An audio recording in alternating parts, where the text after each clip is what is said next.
Donc, on est dans l'Apocalypse au chapitre 11, puis on va lire du verset 15 jusqu'au verset 19. Je commence la lecture, puis si quelqu'un veut lire, vous pouvez bien le faire.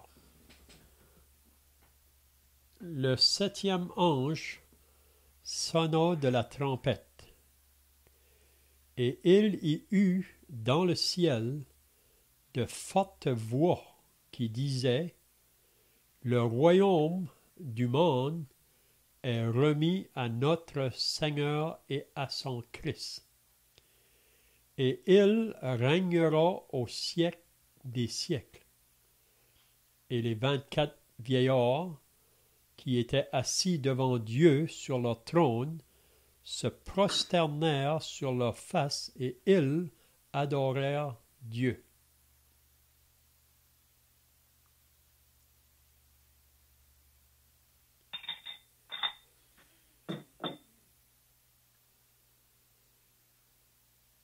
En disant: nous te rendons grâce, Seigneur Dieu Tout-Puissant, qui est, qui était, car tu as saisi ta grande puissance et pris possession de ton règne.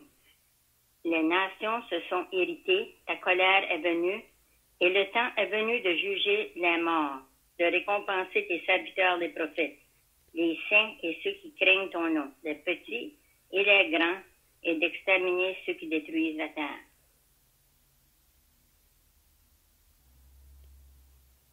Et le temple de Dieu dans le ciel fut ouvert, et l'arche de son alliance apparut dans son temple. Il y eut des éclairs, des voix, des tonnerres, un tremblement de terre et une forte grêle. Amen. On va arrêter là pour notre lecture ce soir. Donc, si vous étiez là la semaine passée, on avait regardé dans le chapitre 11 concernant les deux témoins qui vont se lever dans la deuxième partie de la tribulation. Puis on a vu qu'ils vont prophétiser pendant 3 ans et demi. Ils vont parler de la part de Dieu. Puis personne ne pourra leur faire du mal pendant ce temps que Dieu a fixé pour leur œuvre qu'il leur a demandé de faire. Même on avait lu que si quelqu'un veut leur faire du mal, le feu va sortir de leur bouche, puis ils vont consumer leur ennemi. Donc ces deux témoins vont parler de la part de Dieu. Donc on peut dire qu'ils vont encore annoncer le message que l'homme doit se repentir et se tourner vers Dieu en recevant son Fils comme Seigneur et Sauveur. Vous savez, Christ est le centre de la parole de Dieu. Ceux qui ont été sauvés dans l'Ancienne Alliance regardaient au Christ qui venait, le Messie promis, qui allait donner sa vie en sacrifice pour le péché de l'humanité. Donc par la foi, ils voyaient la croix en avant d'eux. Mais nous qui sommes associés à la Nouvelle Alliance, qui sommes présentement à la fin de la dispensation de l'Église, nous qui avons été sauvés dans cette génération, on regarde la croix en arrière de nous, 2000 ans passés. Donc le salut se trouve en aucun autre. C'est ça que l'apôtre Pierre nous a dit dans les Actes des Apôtres au chapitre 4. Il y a de salut en aucun autre, car il n'y a sous le ciel aucun autre nom qui a été donné parmi les hommes par lequel nous devions être sauvés. Donc, en dehors de Christ, il n'y a pas de salut. On sait qu'on vit dans un monde bien confus, un monde qui amène toutes sortes de pensées pour dire qu'il y a d'autres moyens pour arriver à Dieu, mais ils sont trompés par le diable, parce qu'il y a seulement un moyen de salut. Il y a seulement une provision que Dieu a pourvue, puis c'est Jésus, son Fils. Même Jésus a dit lui-même, je suis le chemin. Il ne dit pas que je suis un des chemins, il dit je suis le chemin, la vérité et la vie. Personne ne vient au Père que par moi. C'est très clair. Personne ne vient au Père que par moi. Donc, pour tous ceux qui vont être au ciel, ce sont ceux qui auront un jour dans leur vie, qu'ils auront venu premièrement à la repentance envers Dieu, puis qui auront placé leur foi dans l'œuvre de Christ et rien d'autre. Vous savez, on ne peut pas ajouter à cette œuvre-là. Elle a été accomplie, elle a satisfait la justice de Dieu. Donc, ce que Dieu attend maintenant du pécheur, c'est qu'il se repente, puis qu'il mette sa confiance dans cette œuvre, puis il promet la vie éternelle. Donc, les deux témoins, on sait que dans la tribulation, ils vont être comme les 144 000 qu'on a lu là au chapitre 7 de l'Apocalypse, qui vont être marqués du sceau de Dieu au début de la tribulation, puis on les voit de nouveau au chapitre 14 de l'Apocalypse. Donc, ils vont être du début à la fin, si on peut dire, de la tribulation, les 144 000. Donc, c'est eux que Dieu utilise en premier pour proclamer l'évangile du royaume, que Christ va établir son royaume. Mais les deux témoins aussi, ils vont parler de la part de Dieu en ce qui concerne aussi le royaume qui va bientôt prendre place. Puis on sait que dans le chapitre 14, les derniers à parler de la part de Dieu, ça va être des anges. Si vous lisez le chapitre 14, c'est le dernier message de Dieu à l'humanité. Il va utiliser les anges. Donc, on avait vu à propos de ces deux témoins-là, qu'après qu'ils ont eu fini leur temps là, de service, ils ont été mis à mort. Puis ça nous dit que c'est l'Antichrist vraiment qui va les mettre à mort, parce que ces deux hommes-là sont dérangeants, ou ils troublent le monde à cause du message qu'il apporte. C'est un peu la même chose aujourd'hui, vous savez. Si vous amenez le message de l'Évangile, ça dérange les gens, ça les trouble. Parce que le monde est sous la puissance du mal, puis à moins qu'une personne est dérangée là, pour son salut, l'homme aujourd'hui refuse, reste indifférent, ou même il remet à plus tard. Hein? Mais plus tard pourrait être trop tard. Mais comme ces deux témoins-là, ils sont mis à mort, puis ça nous dit que les gens de la terre se sont réjouis. Pourquoi qu'ils se réjouissent? Parce qu'ils n'entendent plus leur voix. Ils peuvent vivre dans leur vie de péché. Et mangeant et buvant, car demain nous mourrons. C'est ça la pensée des gens aujourd'hui. On a juste une vie à vivre, puis il faut en profiter. Mais ils ne réalisent pas que la vie dans laquelle ils vivent, c'est vraiment un chemin qui mène à la mort. Parce que ça, ce n'est pas la vie. Le salaire du péché, c'est la mort. Mais le don gratuit de Dieu, c'est la vie éternelle en Jésus-Christ. Donc, ils vont même avoir une fête. Hein? On avait vu aussi qu'à la fin, après, là, ils vont ressusciter, puis ils vont monter au ciel. Puis, dans ce même temps-là, on a vu qu'il y a eu un grand tremblement de terre. Et la 10e partie de la ville tomba. 7000 hommes furent tués dans ce tremblement de terre. Et les autres furent effrayés et donnèrent gloire au Dieu du ciel.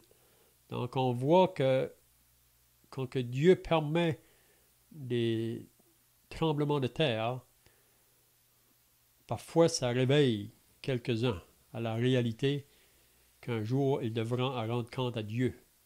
Puis ça serait bien de régler la question de leur péché maintenant, avant qu'il soit trop tard. Mais parfois ça réveille. Quand il y a des choses qui arrivent, Dieu permet, mais souvent, après que la chose est arrêtée, les gens retournent de nouveau dans leur vie de péché.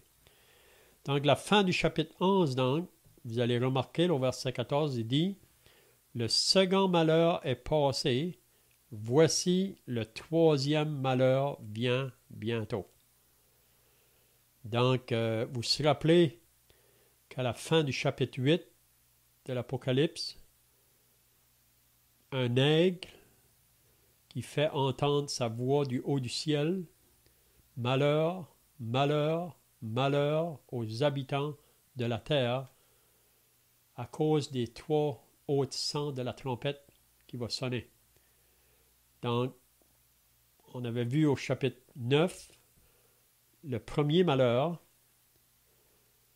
puis il nous parle aussi du deuxième, puis le deuxième se termine ici, là. Le second malheur est passé, voici le troisième malheur vient bientôt. Donc, le troisième malheur qui va prendre place, c'est après que le septième ange sonne de la trompette.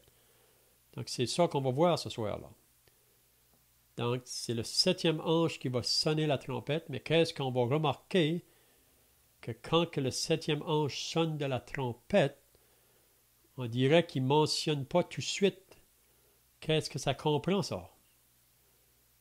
Mais on sait que quand le septième ange sonne de la trompette, ça ouvre les 7 derniers fléaux qui vont venir sur la terre.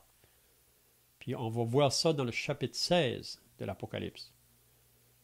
Les 7 dernières coupes de la colère de Dieu qui vont venir sur la terre. Donc on avait dit dans les semaines passées, dans les 7 sceaux, Dieu utilise les hommes pour juger le monde ou la terre. Dans les 7 trompettes ou les 6 trompettes qui sont sonnées, Dieu va utiliser les démons pour juger les hommes sur la terre. Mais dans les 7 sceaux, les 7 coupes plutôt, Dieu va lui-même faire tomber ses jugements sur la terre, ses jugements finaux. Il n'y en aura pas d'autres après ça. C'est le dernier jugement qui va venir avant qu'il établisse son règne pour 1000 ans. Puis on sait que tous ceux qui sont associés au peuple de Dieu, on est toujours dans la félicité vraiment. On est toujours dans la meilleure partie, si on peut dire. Si vous vous rappelez, on avait dit dernièrement là, que quand on lit le livre de l'Apocalypse, ou même toute la Bible, on dirait qu'il y a des parties que ça parle des choses qui sont amères, des choses qui sont très sentantes. Mais toutes ces choses-là, c'est associé à ceux qui refusent de croire en Dieu, qui refusent de se tourner vers Dieu. Mais il y a un autre côté dans la parole de Dieu qui nous parle de félicité, qui nous parle d'un Dieu de lumière, qui nous parle d'un règne qui va être établi, un règne de justice, de paix. Puis aussi, ça nous parle d'un nouveau ciel et une nouvelle terre. Donc ça, c'est tout associé à ceux qui ont cru en Dieu. Donc, il y a vraiment une jouissance dans ce côté-là là, de la parole de Dieu. Mais pour les autres qui n'ont pas connu Dieu, c'est triste vraiment. Donc, on va commencer au verset 15, à moins que quelqu'un ait d'autres pensées de qu'est-ce qu'on avait vu la semaine passée, là, ou d'autres choses que vous avez dans les pensées, vous pouvez le faire. Hein? Sinon, on va y aller au verset 15.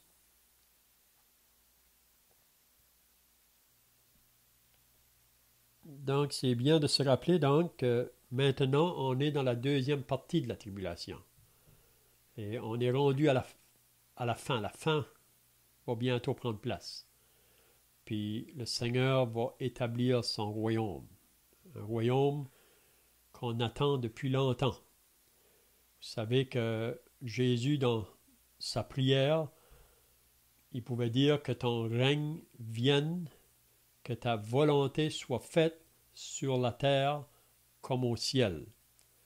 Donc c'est la prière, vous savez, du peuple de Dieu. Que ta volonté soit faite sur la terre comme au ciel. Puis dans ce règne-là, ça va être le contraire d'aujourd'hui. Aujourd'hui, c'est un règne où le péché abonde, un règne d'injustice, un règne de guerre. Mais quand le Seigneur va venir, ça va être complètement le contraire d'aujourd'hui.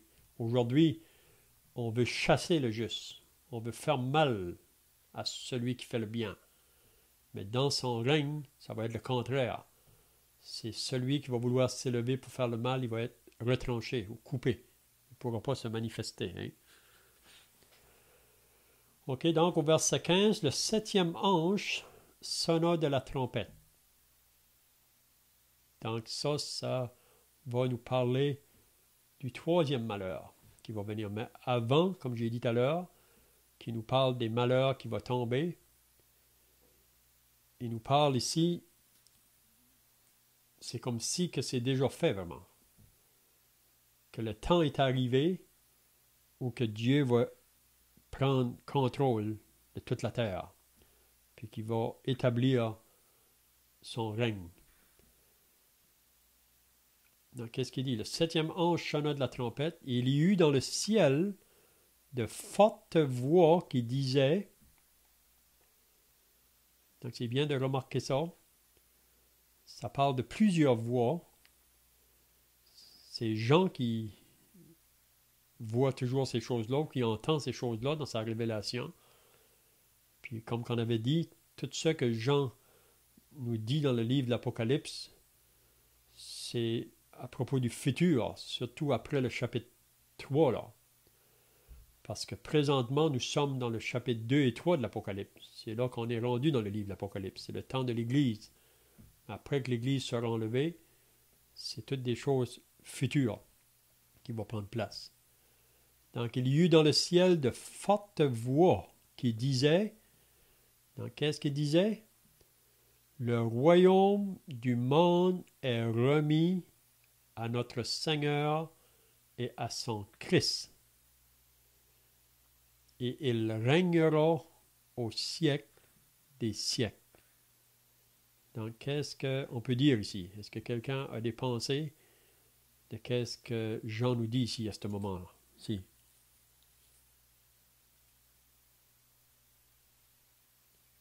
C'est un peu l'idée comme dans Matthieu 6 où on voit la prière, le Seigneur qui enseigne, c'est de prier et dire que ton règne vienne, que ta volonté soit faite sur la terre comme dans les cieux. Donc c'est un peu l'idée que vraiment le monde, la terre va être remis justement au Seigneur, puis sa volonté va être faite sur la terre. Donc c'est un peu, on voit vraiment la venue proche du Seigneur là, qui va venir régner sur la terre. Mm-hmm.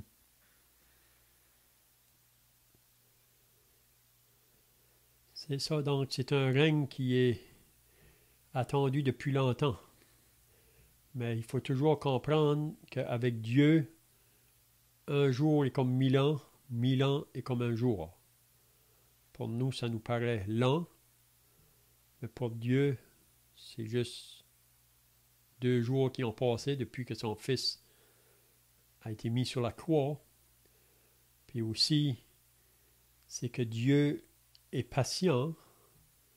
Il aurait pu venir avant, s'il aurait voulu, mais la raison qu'il n'est pas encore venu pour établir son royaume, c'est toujours parce qu'il est patient, puis il attend que l'homme qui est toujours dans ses péchés puisse se détourner de cette voie-là. Il ne veut pas que le méchant périsse, il veut que le méchant se repente et se tourne vers lui. Mais ici, on peut dire que la patience de Dieu est terminée pour ce monde. Il a poussé sa patience, on peut dire, jusqu'à la limite, même plus que la limite, on pourrait dire. C'est là qu'on voit la miséricorde de Dieu, la patience, la grâce de Dieu, qui veut toujours sauver les pécheurs. Mais le temps est venu. Comme on avait dit la semaine passée, parfois dans une famille, quand que les enfants deviennent agités ou ils prennent un peu le contrôle dans le foyer, à un moment donné, le père doit se lever debout pour dire c'en est assez. Hein? Donc, c'est un peu la même pensée. Donc, Dieu, pour maintenant, puis si vous remarquez, quand on lit ici, là, c'est comme si c'est déjà fait. Il parle comme dans le passé. Parce que c'est un peu comme Ésaïe 53. Si vous lisez Ésaïe 53, il nous parle comme quelque chose qui est déjà passé. Parce que ces choses-là vont se faire comme Dieu l'a dit. Et Dieu ne va jamais manquer à ses promesses. Il est fidèle. Puis on sait aussi que Dieu, dans la tribulation, là, il commence à travailler avec son peuple. Présentement, le peuple d'Israël est mis à part, si on peut dire. On est dans le temps de l'Église. Mais après que l'Église sera enlevée, Dieu va recommencer. Parce que vous savez que toutes les prophéties vraiment s'accomplissent au travers de ce peuple-là d'Israël. Donc c'est comme si quand on dit que présentement l'horloge prophétique est comme arrêtée là, pendant le temps de l'Église, mais après que l'Église est enlevée, l'horloge va recommencer. Puis on sait que beaucoup de Juifs seront sauvés dans la tribulation. Donc, il y a une forte voix, le royaume du monde est remis à notre Seigneur et à son Christ. Donc, qui possède le royaume de ce monde présentement?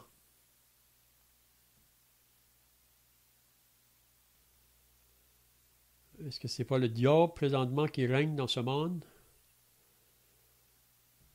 Vous savez, quand il est venu tenter Jésus dans le désert, il a monté sur une haute montagne, puis lui a fait voir tous les royaumes de ce monde.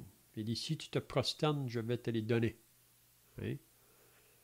Donc, le monde entier est sous la puissance du diable.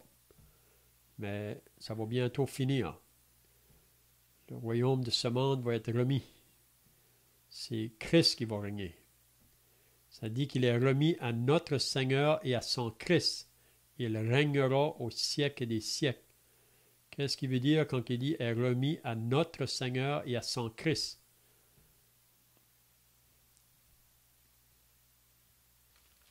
Vous avez des pensées là?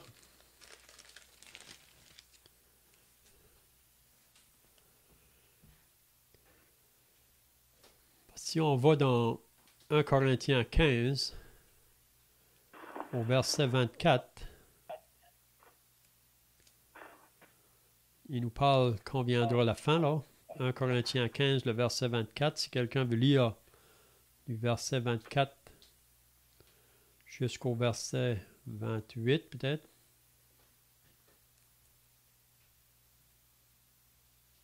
Ensuite viendra la fin, quand il remettra le royaume à celui qui est Dieu et Père, après avoir réduit à l'impuissance toute domination, toute autorité et toute puissance. Car il faut qu'il règne jusqu'à ce qu'il ait mis tous ses ennemis sous ses pieds. Le dernier ennemi qui sera réduit à l'impuissance, c'est la mort. Dieu, en effet, a tout mis sous ses pieds, mais lorsqu'il dit que tout lui a été soumis, il est évident que celui qui lui a soumis toutes choses est accepté. Et lorsque toutes choses lui auront été soumises, alors le Fils lui-même sera soumis à celui qui lui a soumis toutes choses, afin que Dieu soit tout en tous. Mm-hmm. Donc on peut voir que ça nous parle vraiment de la Trinité. Ici, c'est surtout le Père et le Fils. Mais parce que vous savez que l'homme, dans sa rébellion, c'est toujours contre Dieu et son Fils. Oui? On peut peut-être lire un passage pour nous aider à comprendre cette vérité-là. Là. C'est dans le psaume 2. Le psaume 2.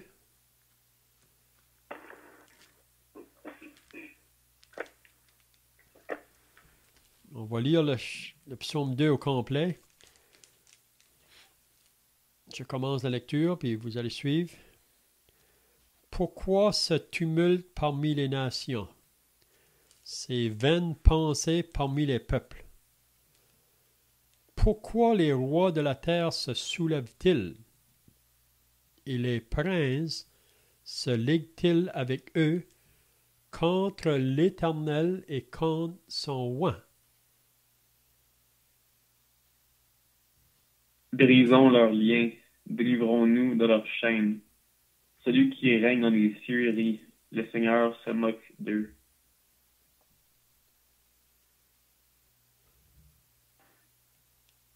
Puis il leur parle dans sa colère, il les épouvante dans sa fureur. C'est moi qui ai oint mon roi sur Sion, ma montagne sainte. Je publierai le décret. L'Éternel m'a dit, tu es mon fils, je t'ai engendré aujourd'hui. Demande-moi et je te donnerai les nations pour héritage, les extrémités de la terre pour possession. Tu les briseras avec une verge de fer, tu les briseras comme le vase d'un potier. Et maintenant, roi, conduisez-vous avec sagesse. Juge de la terre, recevez instruction.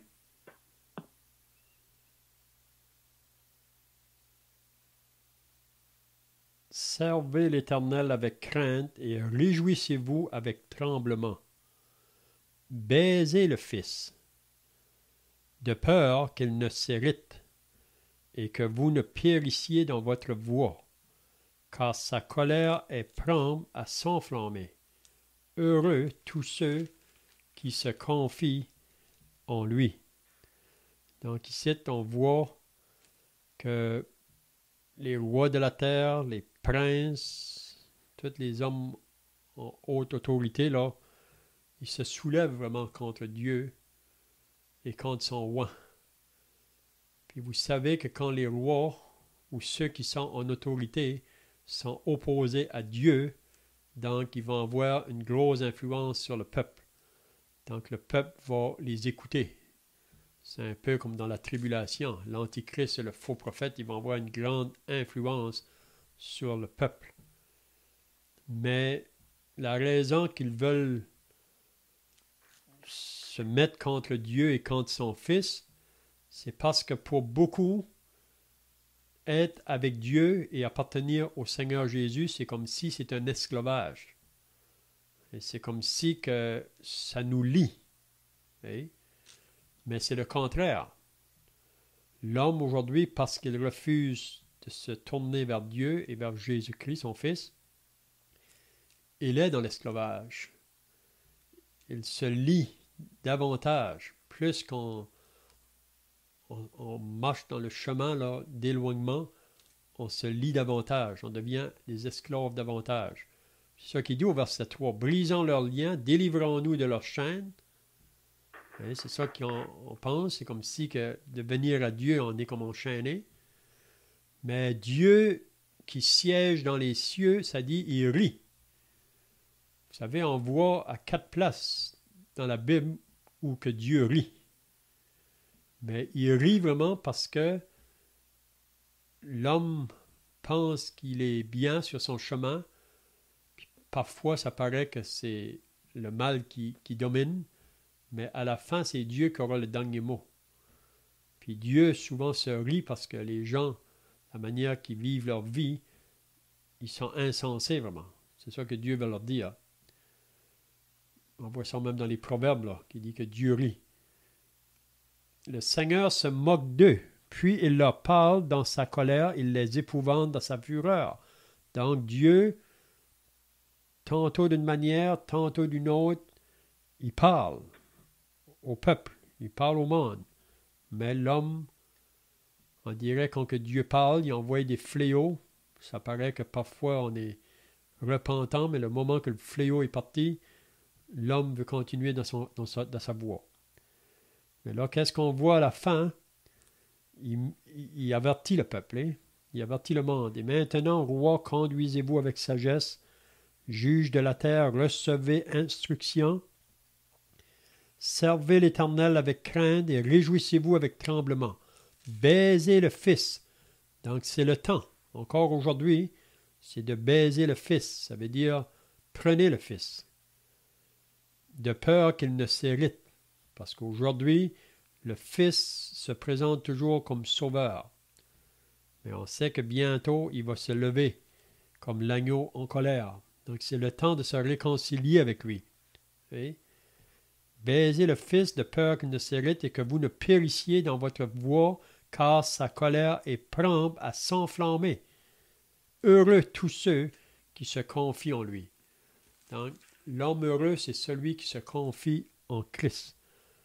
Mais si on refuse de se confier en Christ, on va vers le malheur. Et on marche vers le malheur. Donc, si on revient à l'Apocalypse, donc, bientôt, le royaume du monde est remis à notre Seigneur et à son Christ, et elle régnera au siècle et des siècles.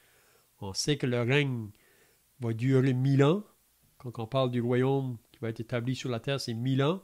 Mais quand il dit qu'il va régner au siècle et des siècles, parce que après les 1000 ans, ceux qui sont associés au peuple de Dieu, là, on va entrer dans les bénédictions célestes associées avec le nouveau ciel et la nouvelle terre. On va être dans une joie éternelle, un endroit où il n'y aura plus de pleurs, plus de maladies, plus de corps qui se détériorent. On va être dans une place où on ne peut pas décrire avec les paroles. Tandis que ceux qui refusent Christ, on va voir plus loin dans l'Apocalypse, ils seront jetés avec le diable dans les temps de feu pour être tourmentés jour et nuit au siècle et des siècles. C'est tout un contraste. Un côté, c'est le bonheur, c'est la joie, c'est la lumière, c'est l'amour, la justice. L'autre côté, ça va être les ténèbres pour toujours. Donc, c'est pour ça que l'homme devrait s'arrêter vraiment. Donc, je ne sais pas si vous avez d'autres pensées ici, là, le verset 15.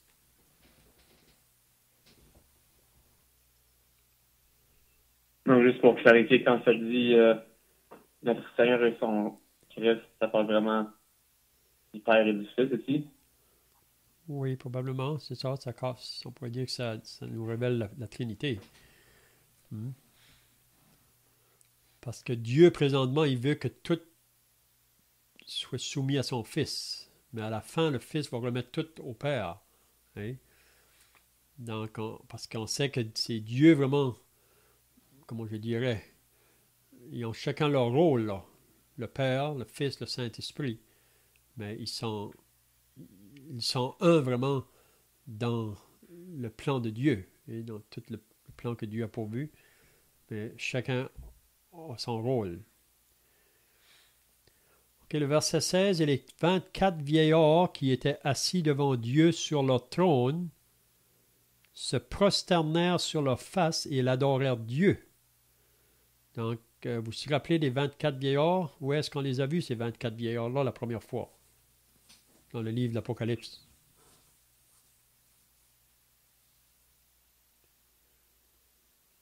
Si je me trompe pas, c'était au début, là, dans Apocalypse 4, peut-être. C'est ça, le chapitre 4, c'est ça?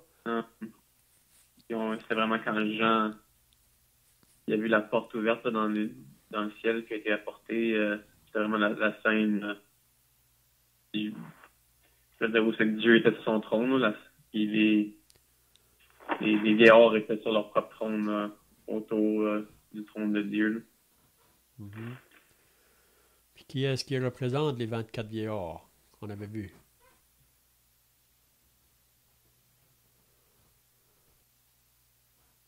Ben, on lit qui ont reçu une couronne. Donc, on pourrait conclure que c'était des chrétiens qui, une fois passés à travers le tribunal de Christ, ont reçu justement une couronne. Puis, c'est comme si, d'après ce que je pourrais comprendre, c'est certains chrétiens, comme je pourrais voir l'apôtre Paul être présent à partir de ces 24 vieillards-là. Ça, c'est juste ma pensée. Donc, on pourrait dire que il représente vraiment l'Église. Il y a la pensée qu'il représente les saints de l'Ancien Testament et aussi du Nouveau. 12 plus 12. Mais je crois plus que ça représente l'Église parce que, comme il vient d'être dit au chapitre 4, là, c'est comme si que Jean voit la porte ouverte, il y a une voix qui lui dit « Monte ici ». Puis là, il voit une vision dans le ciel. Puis on pourrait dire que ça peut être une pensée, là, ça pourrait être une pensée à propos de l'enlèvement. Donc l'Église, pendant que la tribulation est sur la terre, l'Église est là dans le ciel, l'épouse avec son époux, Christ. Donc, l'Église, vraiment, attend toujours le règne, qui va établir son règne sur la terre. Le Seigneur va établir son règne. Donc ici, là, dans ce temps ici, on sait que c'est toujours du futur pour nous, là. Mais les 24 vieillards, donc, qui étaient là, assis devant le trône, ça dit qu'ils se prosternèrent sur leur face et adorèrent Dieu. Et si vous lisez le chapitre 4 à la fin, ils adorent Dieu, le Père, mais le chapitre 5, ils adorent le Fils. On peut voir, donc, le Père et le Fils, là, qui reçoivent de l'adoration. Puis on sait que c'est seulement Dieu qui peut être adoré. Hein? Donc là, ils vont se prosterner, ils adorent. Vraiment, c'est qu'ils ont... ils se réjouissent vraiment parce que ils attendent ce temps-là qui va venir quand le Seigneur va régner là. Ils disent, nous te rendons grâce, Seigneur Dieu, Tout-Puissant. Donc, il nous dit à propos qui est Dieu vraiment, en disant, nous te rendons grâce, Seigneur Dieu Tout-Puissant. Il est le Tout-Puissant. Il est celui qui est au-dessus de toutes choses. Le diable est puissant, mais il n'est pas tout-puissant. Mais ici, Dieu, c'est celui qui est le Tout-Puissant. Qui est et qui était. Qui est et qui était. Il a toujours été. Hein? Il n'a pas eu de commencement ni fin. Celui qui est l'alpha et l'oméga. De ce que tu as saisi ta grande puissance et pris possession de ton règne. Donc, c'est arrivé. Et c'est comme si c'est déjà fait.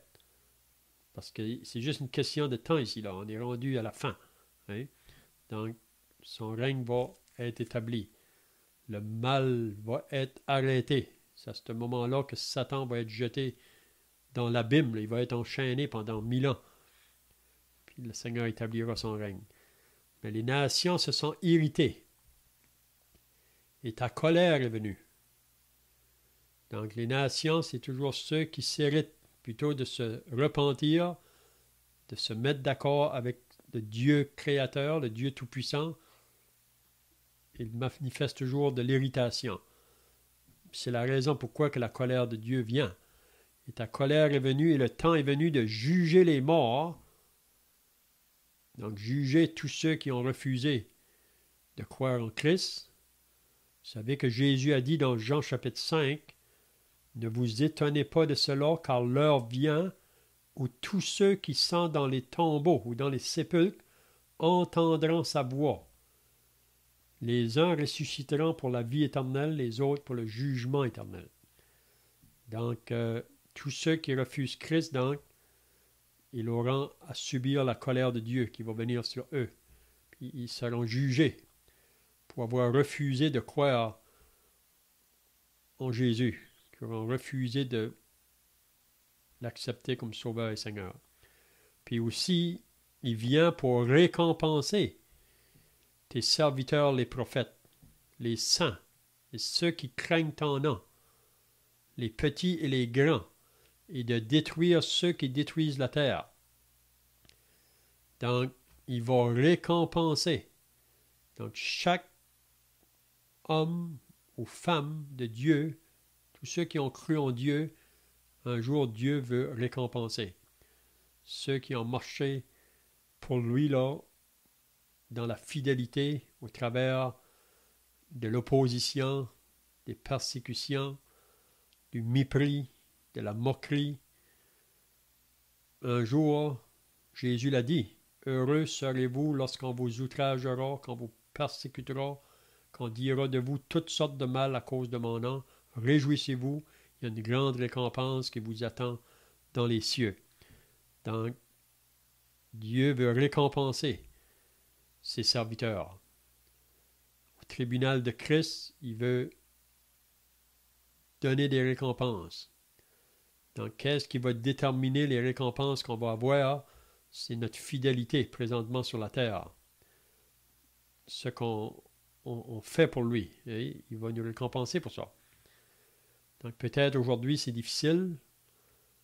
parce qu'on vit dans un monde qui s'oppose toujours. On est toujours à travailler contre un contre courant, si on peut dire. Mais bientôt, on sera dans la gloire. C'est là qu'on va se réjouir avec notre Seigneur pour toute l'éternité. Donc, je ne sais pas si vous avez d'autres pensées ici.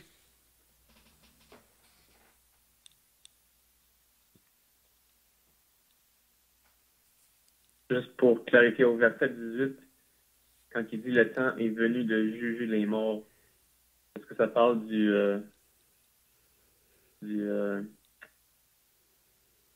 en anglais c'est Great White Throne, j'ai oublié le mot en français, mais le jugement final, est-ce que c'est ça que ça parle ici? Oui, on sait que avant qu'il établisse son royaume, il y aura le jugement des nations. Je pense que quand il dit le jugement, juger les morts, c'est peut-être un jugement général pour tous ceux qui ont refusé de croire en son Fils, là, hein? Parce que il y aura le jugement des nations qui se fait juste avant qu'il établisse son règne, là. Puis ça, c'est vraiment le jugement des nations vivantes, parce qu'il va venir juger les vivants et les morts. Donc, vous savez que quand il va juger les nations, là, il y a ceux qui vont être à sa droite, ceux qui seront à sa gauche. Puis ceux qui seront à sa gauche, ce sont ceux qui vont leur dire le maudit, allez dans le feu éternel qui a été préparé pour le diable et ses anges. Donc, on voit qu'ils vont être jetés tout de suite à ce moment-là. Là. Hein? Mais aussi, on peut penser que ça comprend aussi le grand trône blanc à la fin. C'est juger les morts, c'est tous ceux qui ont refusé de croire en lui, dans toute l'histoire de l'humanité, si on veut dire. De récompenser tes serviteurs, ça c'est ceux qui ont cru en lui. Hein? Je ne sais pas si tu avais d'autres pensées là. Non, ça, c'est une question comme ça. Donc, ce jugement-là des nations, ça serait la bataille d'Armageddon, c'est ça, quand il vient, puis on lit qu'il l'épée sort de sa bouche, puis qu'il tue des nations, c'est ce jugement-là? Oui, il y aura un jugement qui prend place là, mais le jugement des nations, là, c'est quand ce qui va faire venir ses brebis à sa droite, puis les boucs à sa gauche. Là. C'est en Matthieu 25, c'est là qu'il parle des jugements des nations. Mais, comme tu dis, il y aura ce jugement-là quand il vient là, pour juger l'Antichrist et le faux prophète. Parce qu'à la fin de la tribulation, vraiment, c'est toutes les nations vont se mettre ensemble pour faire la guerre à Israël. Et puis c'est là que, quand Israël va se voir au pied du mur, si on peut dire, là, coincé, parce que ça a toujours été le plan du diable, c'est de détruire ce peuple-là, Israël. Hein. Il n'a jamais pu le faire jusqu'à cette heure. Hein. Mais quand ils vont tous se mettre ensemble, c'est là qu'ils vont crier, ils vont invoquer Dieu. Puis c'est là que le Seigneur descend du ciel avec l'Église. On va être avec lui pour combattre l'Antichrist et le faux prophète. Puis c'est là qu'il y aura la guerre Armageddon à la fin, comme tu dis, là. Ça va être toute une guerre.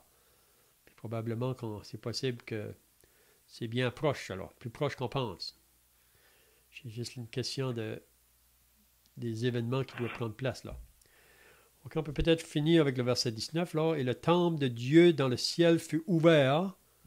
Donc, ici, c'est réellement le vrai temple dans le ciel. Quand que Moïse avait construit le tabernacle, ou même Salomon, le temple sur la terre, c'était juste une représentation du réel, si on peut dire.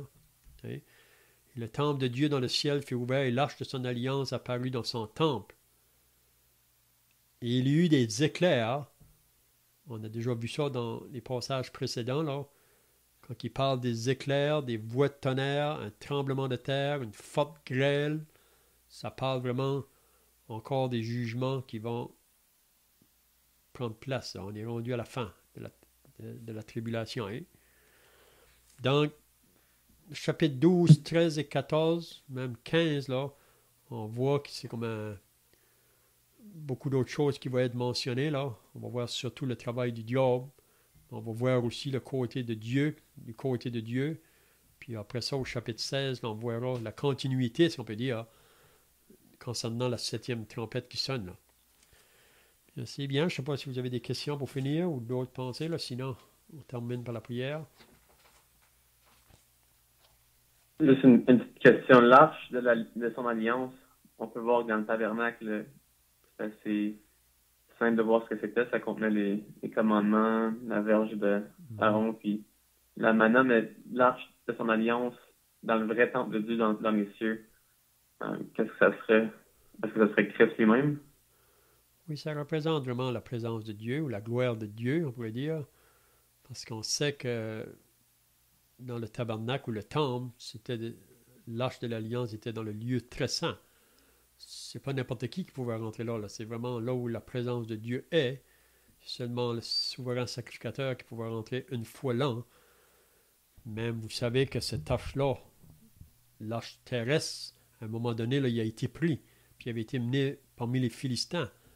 Puis le jugement de Dieu est venu chez les Philistins, parce que l'arche de Dieu ne peut pas être n'importe où. C'est la présence de Dieu, donc où Dieu est, le péché ne peut pas être, si on peut dire là. Mais ici, on voit que l'arche de son alliance apparu, puis c'est là qu'on voit les éclairs. Ça parle vraiment de jugement qui va venir là. C'est bien, on peut terminer par la prière.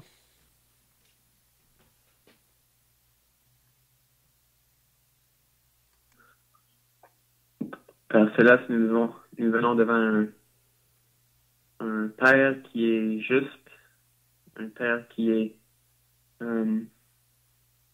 rempli d'amour, mais en même temps qui est en colère contre le péché. On sait que les derniers temps sont proches. On sait que le Seigneur a promis de revenir bientôt. On ne connaît pas le temps de sa venue. Il n'y a pas de signe, mais on sait par tes propres mots qu'il vient bientôt. Ça pourrait être même ce soir. On prie pour ceux qui sont encore dans leur péché, pour ceux pour qui il serait trop tard, s'il manquerait le jour du salut, cette période de grâce. Alors, il y en a beaucoup qu'on ne connaît pas tous les noms, mais tu les connais tous, Père. On les remet entre tes mains simplement en cet autre jour de grâce, qu'ils se tournent de leur péché et vraiment qu'ils comprennent pourquoi Christ est venu, pourquoi il était sur une croix et qu'ils puissent réaliser vraiment que tu étais satisfait avec l'œuvre de ton Fils, le Seigneur Jésus, sur la croix, en le ressuscitant des morts. Vraiment le premier ressuscité d'entre les morts, et on sait que tous ceux qui sont en Christ un jour seront ressuscités un jour à sa venue. Alors on prie pour ces âmes qui soient sauvées avant qu'il soit trop tard. Bénis chacun qui était présent ce soir pour cette lecture. Et puis on prie que ça puisse être une bénédiction sur chacun. On demande ces choses au Seigneur, au nom du Seigneur Jésus. Amen.